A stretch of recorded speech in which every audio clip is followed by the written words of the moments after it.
cat sitter mistreats my cat while I'm on vacation. So I get nuclear revenge and ruin her life. Here's what happened. Subscribe to Am I the Jerk on YouTube and hit the bell for notifications.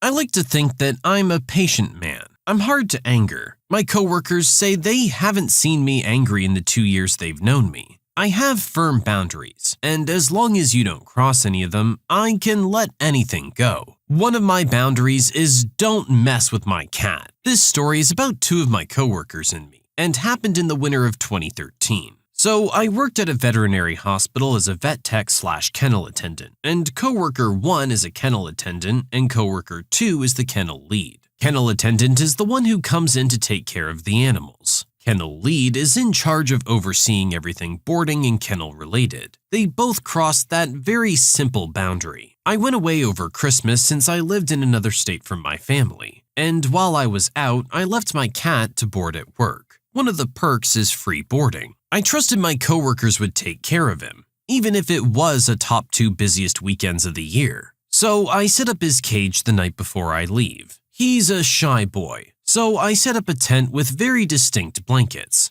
One is bright green and the other has rocket ships. I kiss him goodbye and am on my way. I enjoy Christmas with my family, candy and fudge and other things unrelated to the story, and come back 6 days after leaving. It's late when I get back, so the hospital is already closed and everyone has gone home. We all have a key, so I swing by because I miss my cat and want to take him home. What I'm greeted by when I get to him is those same blankets. The white rocket ships now slightly tan or yellow, damp with urine. Old desiccated pieces of crap and smears on the wall, and a very stressed cat that smells like pee. We're talking 6 days worth of filth. All they did was put in more food and change the litter box as far as I could tell. I saw red. Kennel attendant was scheduled to take care of the animals that holiday. Kennel lead had been there 3 different days I was gone, including the last 2. Figuring out how to destroy these people became the only thing I thought about. I'm scheduled to work the day after I get back, and kennel attendant is there.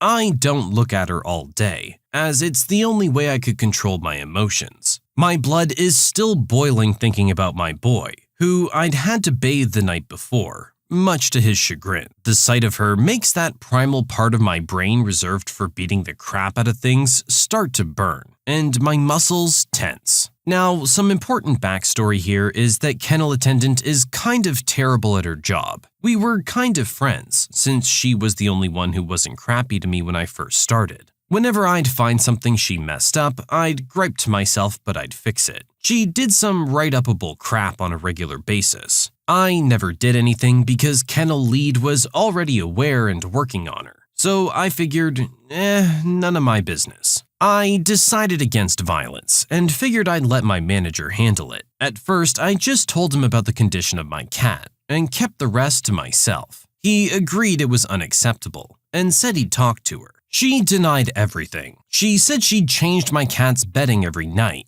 that he didn't get all of it in the litter box, which was unfortunately true, but he's a 12-pound cat aiming at a box made literally for kittens. She basically said I lied to my manager's face, without batting an eye. I gave her the chance to own up to it, because that would have come with punishment enough. My manager told me what she said, and her blatant lying poked the dragon that was already awake and pretty ticked. I told him she's lying. I work in the kennel too. And not to mention, I know my cat's poop well. He believes me. And I not so subtly point out that if she pulls this crap on an employee pet, what has she been doing with the lot of random boarders? Manager thought it was a good point, and asks me to keep an eye out for mistakes and let him know what I find. The next day, I was in the kennel alone without her, and I began to document every single thing she did incorrectly. Remember me saying how she was crap at her job? She left me a treasure trove of stuff to dig up. To name a few of these nuggets,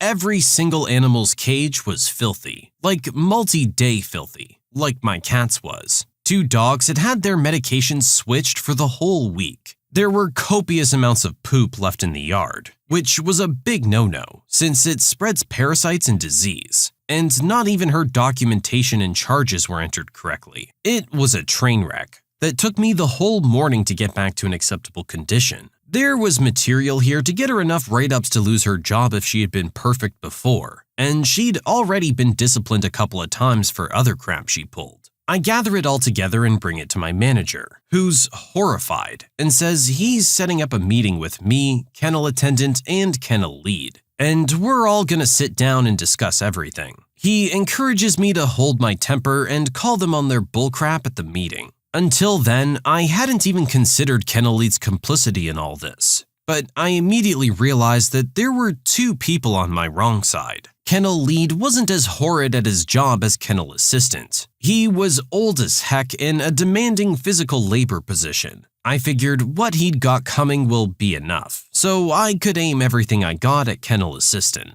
What's the human equivalent of shooting fish in a barrel? Because this girl had already dug herself such a hole, it was incredible she hadn't been fired already. She didn't do her job, she was stealing clients from the clinic by offering to pet sit for cheaper instead of offering boarding, explicitly against our contract and fireable, and she had been leaving 30 minutes early, leaving the crap condition I'd had to deal with. And I knew all of this. The day of the meeting rolls around, and kennel assistant and kennel lead are blissfully unaware when manager calls us into the office together. We all sit down and manager begins to explain what the meeting is about. He was a boss, and we pre-arranged to give kennel assistant one more chance to own up to my face and leave out the rest at first. He had asked me how far I wanted to take it. I told him I had a lot of dirt. Let's let kennel assistant dig a deeper hole first so I can use it all. She denied it all, swore up and down she'd taken care of my poor cat properly. I graciously gave her the benefit of the doubt, saying, okay, I believe you did clean like you say, but then how did you miss this dried up piece of crap? She said my cat must have been dehydrated. I say, oh, well, you documented he'd been drinking well all week. Why would he be dehydrated? She says it might have just been from the last day. She wouldn't just admit it. Okay, so you took care of the cat. What about all this? And he pulls out my stack of evidence I've collected. Kennel assistant's face paled. Kennel lead had been silent up to this point and starts trying to apologize on kennel assistant's behalf, saying it was a busy week and things slipped through the cracks. I called their crap, saying I'd been able to handle as many animals as she had had to at a higher degree of cleanliness than the two of them could accomplish, so busy was not a valid excuse. We went over every single sin kennel assistant and kennel lead had committed for the past 3 days, individually and in depth with discussion about each one before moving on. As we worked through the stack, manager wrote up kennel assistant for every single offense that warranted it. By the end, she had 6 write-ups. It only took 3 to get fired. She was sobbing, saying she couldn't afford her kids' daycare if she didn't have that job. My manager very pointedly told her he had never seen someone with such terrible job performance in 30 years, and if she were worried about her kids, she would have done her job better. Kennel lead was written up and removed from his lead position, and kennel assistant was given the option to quit before she was fired. The end.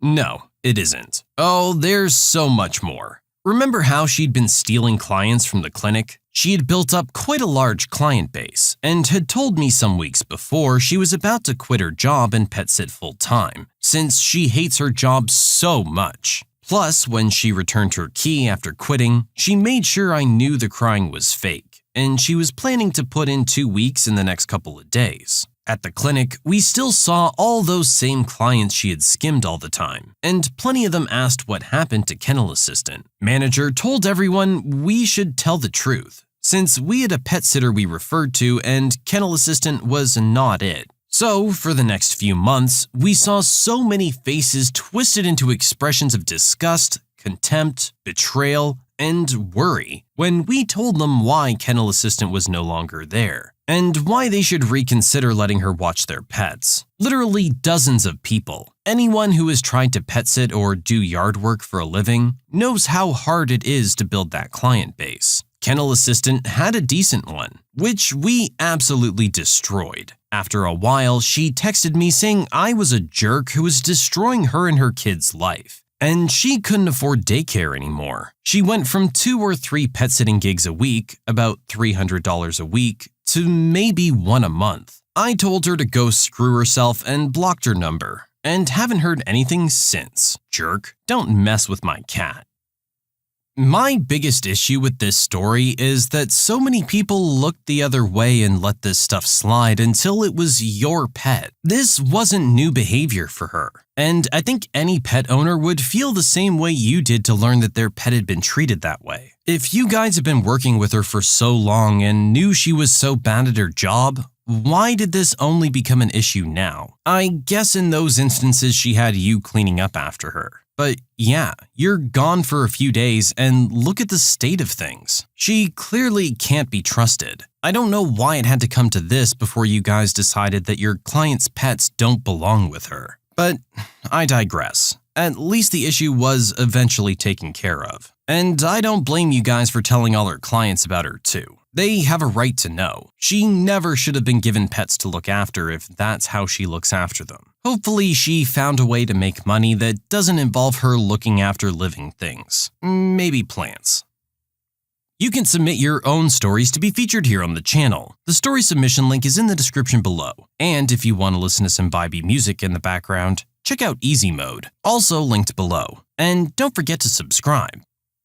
Karen forgets her wallet in her shopping cart and screams at my mother-in-law for trying to return it. So this is my mother-in-law's story. My mother-in-law was pulling into a parking space at a big blue store, and the person parked in the space in front of her was starting to back out of the spot and had left her cart there. So my mother-in-law went to grab it and just used that for her shopping. The woman had left her wallet in the seat of the cart though, so my mother-in-law flagged her down and got her attention. The woman immediately started going off at my mother-in-law, telling her to mind her business and that the cart was fine where it was. So my mother-in-law decided to take her advice. She told the woman, "Fine, I'll mind my own business. Your wallet will be at customer service," and then walked away. By the time the woman registered what she'd said, parked again, and went into the store, my mother-in-law had already dropped the wallet off at customer service, where there was a long line, and she warned them that the lady was pretty nasty. Apparently, when the woman went to get her wallet, she started to make threats and was threatening to call the police if anything was missing. The manager told her she would not be doing that,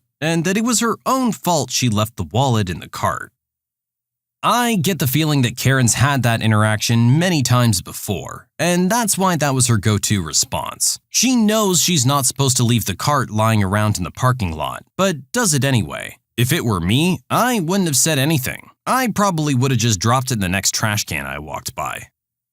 My entitled siblings demand I get their kids expensive gifts for Christmas because me and my wife are well off. So my brothers and sisters basically ordered me and my wife to buy their children, our nieces and nephews, expensive gifts for Christmas because, according to them, we're well off. We're not really, we're just financially responsible. But since they asked for it and it's already on the budget, we decided to be vindictive this year. So, for the most amazing Christmas, our nieces and nephews will each get 5 tubs of Play-Doh, which sticks to everything, 5 kilograms of multicolored kinetic sand, which gets everywhere, 5 tubs of gooey slime, see all above, 5 packs of easy fill water balloons, and age-appropriate Nerf guns and safety glasses. This should be a fun Christmas. Update. Wow, this blew up. I should have asked first before I ordered this stuff. You guys have way more diabolical ideas. I think this should be the start of a new Christmas tradition, depending if my siblings remain naughty or nice. For those suggesting Legos, we already gave small boxes of them a few months ago as giveaways for our son's birthday. These should complement them nicely. For those suggesting a drum set or noisemakers, I left them out intentionally. It would be a bad idea since my sisters work nights at the hospital. I don't want them to lose sleep during the day and affect their jobs at night, when lives are at stake. Sleep is important. You don't mess with it. For those saying that these are not at all expensive, exactly. If you demand expensive gifts, you get cheap and annoying ones instead. But will the children care? No. They'll think it's the best Christmas ever. My wife told me to buy us a couple of those automatic Nerf guns from the money we saved from the gifts. You know,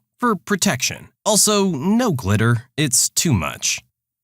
Yeah, you don't really tell people what they're going to be getting your kid for Christmas. I mean, you can give them some ideas and stuff. Maybe a couple of presents at a different range of prices. But you can't just expect them to spend a lot of money because you say so. That's gonna get you exactly what you got here. Someone who's gonna turn around and do the exact opposite because you're acting like a jerk. No one wants to do things for you when that's the way you ask. Hopefully, after spending the next couple of months cleaning up their house every day, they caught on to the hint.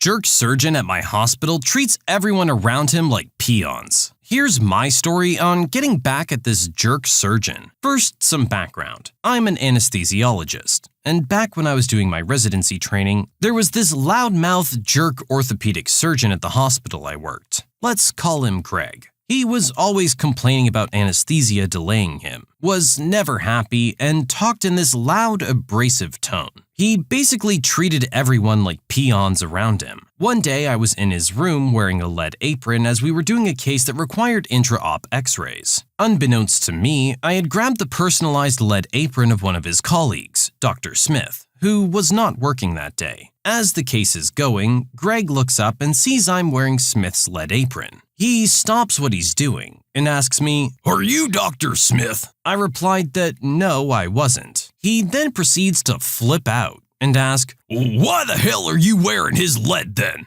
Take it off now and get a different lead apron at the rack." The rack had literally 10 to 15 other lead aprons that weren't personalized. Me, being a lowly resident at the time, I bit my tongue and changed lead aprons in front of all the other coworkers in the room because this jerk was making such a big deal out of it. A belittling experience, and it made me hate the crap out of this guy. One day, soon after that experience, I grabbed some lunch at work and went into the lounge to eat. The lounge was empty, so I started to eat my hospital cafeteria sandwich in peace. While eating, I noticed a white coat that physicians wear hanging on a rack. I looked at the name and saw it belonged to that prick orthopedic surgeon, Greg. After checking to make sure nobody else was in the lounge, I got up and grabbed the sopping wet pickle spear that came with my lunch and placed it in Dr. Greg's white coat pocket, and left. Why? Because screw you, Greg. I mean, you reap what you sow, right? Again, if you're not going to be pleasant to the people around you, they're not going to be pleasant to you either. This seems like that classic stereotypical doctor thing, where they worked hard for that doctorate and don't like anybody else even remotely hinting that they might be a doctor when they're not. I mean, I get it. I would be annoyed too. But blowing up on one of your coworkers like this, who merely made an innocent mistake, doesn't look good on you. It doesn't make you look all high and mighty like you think. It makes you look incredibly petty.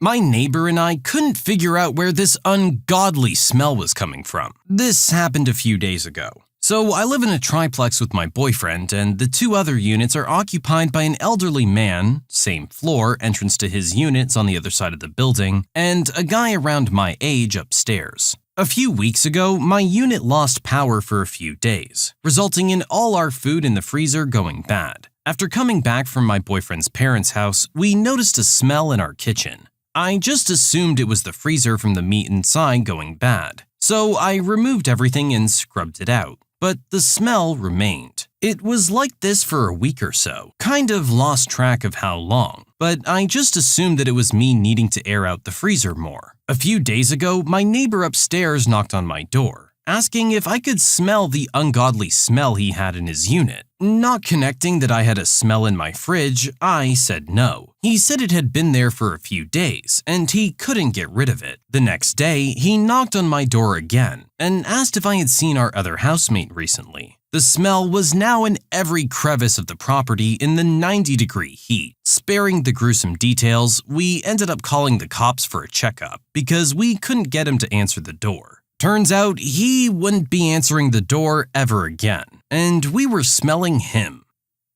Oh no, that's really unfortunate. It sounds like he'd been like that for a while, and I'm sure that smelled really bad. That's probably mildly scarring. You're gonna remember that forever, that you lived like that for a few days with that smell in your nose. It's unfortunate that you guys didn't think to knock on his door sooner, cause I have a feeling that smell's gonna be sticking around for quite a while still.